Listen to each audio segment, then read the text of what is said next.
All right, everyone get ready because we are taking a deep dive today into Australian medical fellowships. Hmm. We've got a really awesome resource to guide us through it. It's called A Roadmap to Australian Fellowships. Oh, yeah, this is a good one. It was put together by a surgeon who Mm. recently went through the whole fellowship process himself. And made it to the other side. Exactly. So he knows what he's talking about. Yeah, and it is seriously packed with great info. Like it goes way beyond your typical checklist. It's got all those nitty-gritty details you really want. Like even cost breakdowns and how to enjoy life outside the fellowship while you're there. Exactly. Yeah, it's like the ultimate guide. And look, we all know this process can seem a little overwhelming, right? Like a mountain of paperwork. Yeah, it can be a bit daunting. This guide doesn't try to sugarcoat it either. The author straight up says it took him 7 months 7 months. of continuous paperwork. Wow. I know. That is a long time. It is a long haul, Sure. but the guide emphasizes how important it is to have a good fellowship coordinator. They're like your lifeline, Yeah, they're the ones who can really help you navigate the system. and hopefully make that process a little bit smoother. For sure. So speaking of navigating the system, the document breaks everything down into 3 clear stages: pre-arrival, entering Australia, and Yeah, after arrival. So why don't we start with pre-arrival? sounds good. Because that's where the real prep work begins. That's where it all starts. One thing that really jumps out about this guide is the level of detail required. Oh, yeah, for sure. It's not just about having the documents, it's about specific formats and certifications. You really got to cross your T's and dot your I's. Exactly. Like, did you know there's a specific CV format Yeah. required by the Medical Board of Australia? Really? Yeah, Huh, I did not know that. it's not your typical resume. Oh, wow. So they're very particular. Yeah,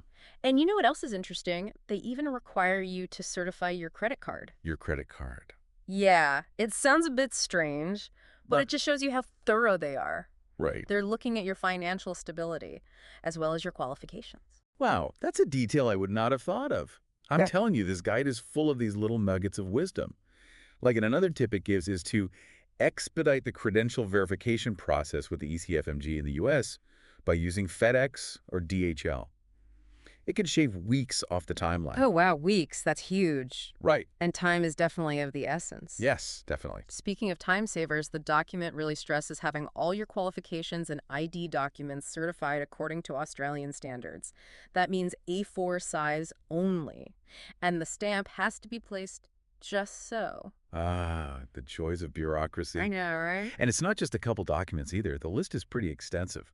Like, what all is on there? Like you see, you've got your passport, your driver's license, medical degrees, even your internship certificate. Oh, wow. So pretty much everything. Pretty much everything, yeah. And they all need to be certified. All certified. Wow. Now, here's another potential pitfall that I think many people overlook. Official English translations for any documents not originally in English. Oh, yeah, that's a good point. You think that's a given, but it's easy to get caught up in everything else and just completely forget. Oh, for sure. I can see how that would happen. Did you have any close calls with translations during your application? Actually, you know what? I almost forgot to get my internship certificate translated. It almost threw a wrench in the whole visa process. Oh, no. Yeah, it's a Duh. close one. It just goes to show how important it is to have a guide like this Absolutely. that points out these crucial details. Speaking of crucial, let's talk about visa requirements. All right, let's get down to business. Now, this is where things can get a little tricky. Yeah, for sure. The document is very clear about the need for health insurance. Right. And if your current plan doesn't meet their requirements, they recommend looking into local Australian insurance options, Oh, okay. Good to know. and they even provide a website for comparing different plans. Very helpful. And then, of course, there's the matter of police clearance certificates. Yeah. If your visa is for 12 months or longer, you need clearances from every country you've lived in for the past 10 years. Wow. That's a lot. Yeah, it can be quite a process. Yeah. But the author has a clever workaround. He suggests, if at all possible, to aim for a visa slightly shorter than 12 months. Oh, You interesting. bypass that whole requirement. Wow, that's a good tip. Right, So it really depends on the program and what they allow. exactly. But it's something to think about. Definitely. And then once you've figured out the visa length, there's a whole other list of documents to gather. Passport copies for family members, birth certificates, marriage certificates, even a contact form for your fellowship coordinator. Wow, they really cover all the bases. They do. It's pretty comprehensive. It is. It makes you realize just how much preparation goes into this whole thing. It does. But the good news is, with this roadmap as your guide, You'll be well equipped to tackle each step. Now, before we dive into the next stage, which is actually entering Australia, let's take a quick breather. Yeah. Reflect on all this pre-arrival prep. Yeah, let's digest all this info before moving on. Okay, so we've made it through that mountain of pre-arrival paperwork. Visas are all sorted. And now we're finally ready for the fun part, Yeah. actually setting foot in Australia. Exactly. The guide doesn't just drop you off at the airport and say good luck. Right. It actually walks you through those first few important steps once you arrive in Australia. And it even anticipates potential hiccups along the way. Well, that's good because I was going to ask what happens if your 402 visa gets delayed. You've got your flights booked, your accommodation sorted, but that visa is holding everything up. Oh yeah, that's a nightmare. Yeah. But the author, he has a clever workaround for that. Oh, good. He recommends applying for a tourist visa, just as a backup plan. Ah, okay. So that way you can still enter Australia while you're waiting for that 402 visa to be processed. So you've got options. I like it. So let's see, there are two types of tourist visas, right? The 601 and the 651. Right. So which one is better in this situation? Well, the guide recommends going for the 601. That's the Electronic Travel Authority. Okay. It's faster, and it's only 20 Australian dollars. That makes sense. Okay, so now I have to share this little anecdote from the guide. It made me chuckle. Even though you're entering Australia specifically for the fellowship, you still have to state your reason for visiting as tourism or shopping on the tourist visa application. Ah, that's funny. I know. But a little bit ironic. It is. But it highlights how important it is to follow those rules, even if they seem a little bit quirky. Exactly. Okay, so let's fast forward. You've landed in Sydney. You've got your luggage. What's next? Well, the guide provides a very handy post-arrival checklist, Perfect. and it starts with the practicalities. Okay, like what? Well, the first thing you need to sort out is transportation, which means getting yourself an Opal card. Okay. That's the key to navigating Sydney's public transport system. Okay. And actually, there's a pro tip in the guide here. It says to set up your Opal card online before you even arrive. That'll save you some time and hassle Once you're on the ground. once you're actually there. Good tip. So once you've got your transport figured out. Mm-hmm. The next priority is visiting the Australian Health Practitioner Regulation Agency Office, Okay. or AHPRA. AHPRA. This is where you finalize your registration as a medical practitioner in Australia. Got it. And as always, the guide goes above and beyond. It provides the address and office hours of the AHPRA office. All the details. Talk about attention to detail. Everything you need. It's great. So now another crucial task is setting up your finances. Okay. You're going to need to activate your bank account and get a bank statement with your Australian address. Got it. The guide recommends Westpac as a good option for banking. Yeah, I've heard good things about Westpac. Okay. They've got a wide network of branches and ATMs, and their customer service is generally pretty good.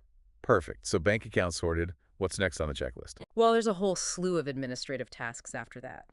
Applying for a tax file number, completing police checks, securing indemnity insurance. Oh, right, of course. It's quite a list. And for those who are bringing their families along, don't forget about registering your children for school or daycare.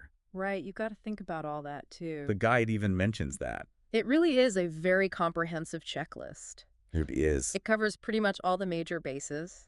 It does. It can feel a bit overwhelming at times. Yeah, I can imagine. But it's all part of settling into your new life in Australia. Exactly.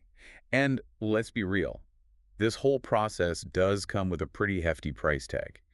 Thankfully, the guide provides a detailed breakdown of the costs involved. Oh, that's good to know what you're getting into. Right, and it helps with that financial planning. Avoids any unpleasant surprises down the line. For sure. So the author, he estimates the total cost to be over 4,000 Australian dollars. Okay. And that excludes any local expenses for translations and certifications. So that's really just the baseline. Yeah, but at least gives you a good starting point. Yeah, definitely a good ballpark figure. It's that level of detail that I think really sets this guide apart. It's so practical It is. and realistic, It is. and it just doesn't leave any stone unturned. I agree. And speaking of leaving no stone unturned, let's not forget about the fun part. Oh, yes.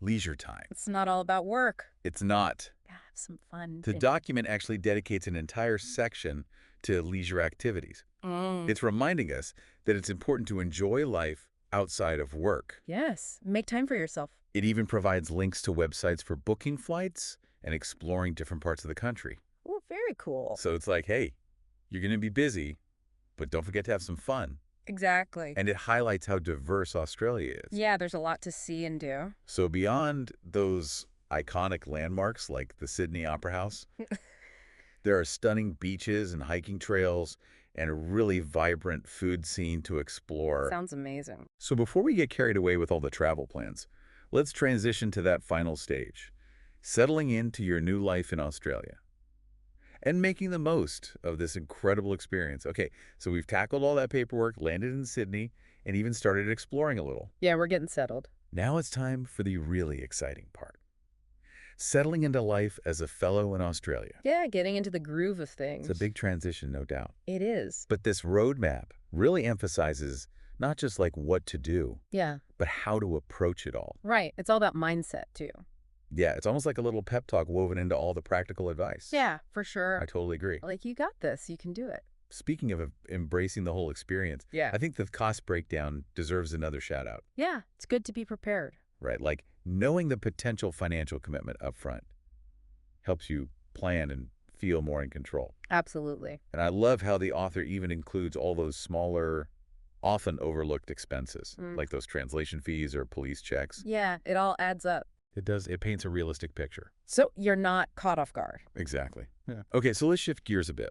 We've talked a lot about the serious stuff, but this fellowship is also about immersing yourself in Australian culture. Oh, yeah, for sure. And this roadmap really encourages you to do just that. You got to experience it all. Right. It's such a unique place. It is. It even provides links to websites for booking flights and exploring different parts of the country. Very cool. It's like, hey, you're going to be busy, but don't forget to have some fun.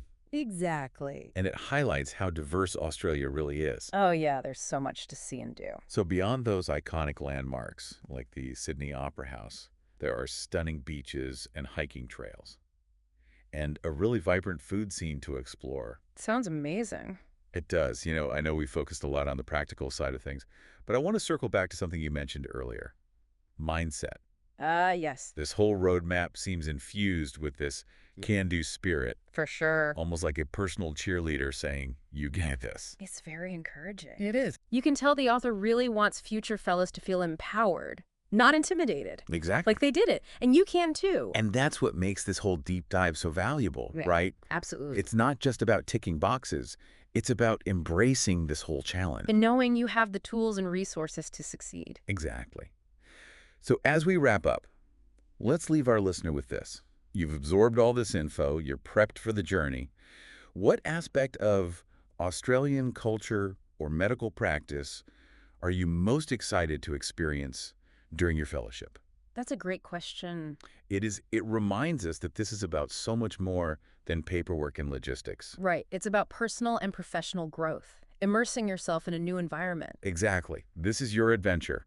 And with Oh. the insights from this roadmap, combined with your own drive, we're confident you'll have an incredible Australian experience. Best of luck on this exciting journey,